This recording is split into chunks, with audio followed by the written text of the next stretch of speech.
નમસ્કાર દર્શક મિત્રો, હું છું દર્શના જોશી. તમે જોઈ રહ્યા છો લોક સામના ન્યૂઝ.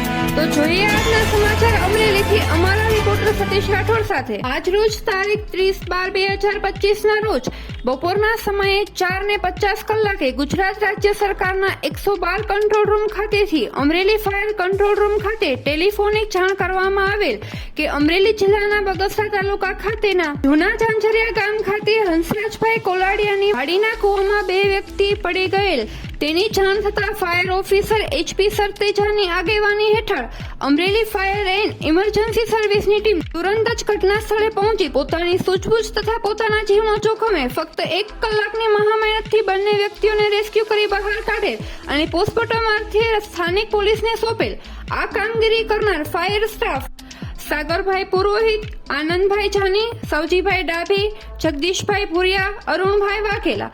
મૃતક વ્યક્તિઓ ગૌતમ શંકરભાઈ નાગજીભાઈ પંડ્રા, ઉંમર વર્ષ 28, મૂળ વતન ગામ ખુટાનગારા, તાલુકો આનંદપુરી, રાજસ્થાન. રત્ના કાલિયાભાઈ પંડ્રા, ઉંમર વર્ષ 30, મૂળ વતન ગામ ખુટાનગારા, તાલુકો આનંદપુરી, રાજસ્થાન. તો ફરી મળીશું એક નવા સમાચાર સાથે. ત્યાર સુધી જોતા રહો લોક સામના ન્યૂઝ.